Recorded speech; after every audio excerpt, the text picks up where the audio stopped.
In a small village in Hui'an County, Fujian Province, two young girls, Huihua and Xiugu, exchanged their bracelet at the Mazu Temple to become sisters couple and swore never yield to the local marriage customs.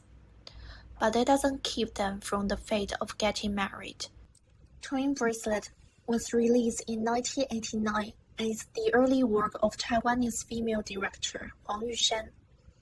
At that time, she deeply felt the inadequacy of female theme films and devoted herself to depicting the growth and marriage of women. In the 1980s, the Chinese thus came out of the shadow of Cultural Revolution and embraced liberation and freedom. The new marriage law was issued in 1980, which not only revised the legal age of marriage but also allowed Chinese people to have the freedom to marry and divorce. 什麼叫離婚啊？我嘛唔知啊。In the movie, we can see the impact of new ideas from the outside world on the small village that still stick to outdated marriage customs. 幹你娘啊，肉麻兮兮的！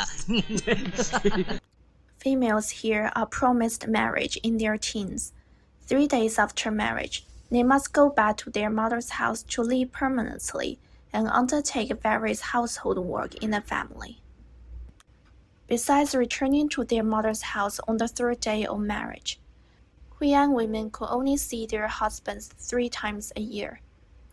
This system somehow deprived of the normal right between a couple and further revealed the repression of humanity. If they met outside a specific time, the women are considered cheaters.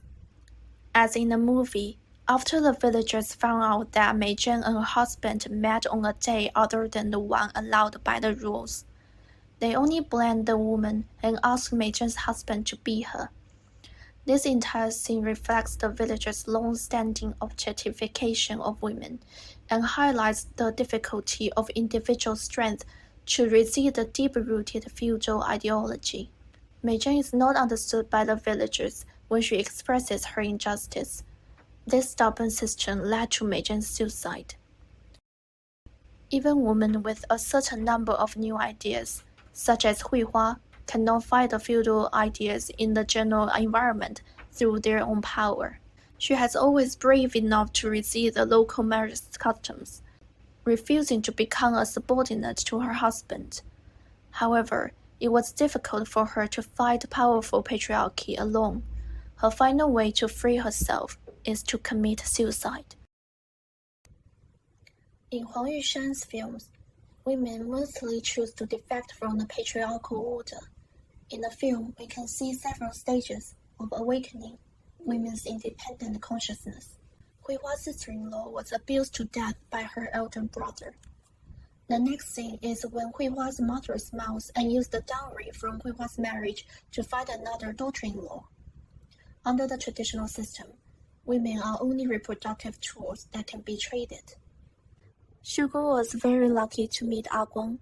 A Guang respected the woman, and they fell in love. Under the clan's pressure, A Guang finally took Xiugu to the modern city Shenzhen, away from the unenlightened village. Xiugu is so lucky that she didn't need to have straight conflict with the old system, and she knew that she was suffered. But this escape still depends on the strength of men. As a woman, she still cannot control her destiny. Huihua married a wealthy man, Da Xiong. Da Xiong is the mandated executor of the old system. Huihua proposed to divorce, which was resisted by her husband's family and her family. So with Xiugu's departure, Huihua had nothing to love.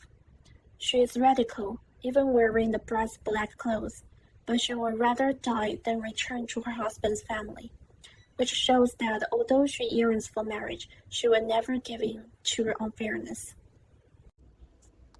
When we search for the twin bracelet on the internet, almost all profiles labeled it lesbian movies, and it has been invited to many gay film festivals. But after watching the film, we can't help but wonder, is this a lesbian film in the traditional sense? Director Huang Yushan focuses more on the possessiveness between the same sex when expressing the emotion between Huihua and Xiugu. They initially became sister couples, because of their semi-century due to the old system. And it can be said that the original of their feelings is based on their female alliance against the old rule. The tragic ending of the director gives the film contains both Hui Hua's resolute defiance of the old system and her heart as dead when she lets Xu Gu go. We cannot define whether this is a lesbian movie in a binary way. Hui Hua's obsession with Xu Gu may be due to the extremely patriarchal environment, or perhaps it's the intertwining of youthful friendship and love. In any case, the female issues and delicate female emotions in the film are worth pondering. Can we still see the shadow of Huiyan women in contemporary society? When women became appendages and victims, how can we avoid the tragic ending of the film?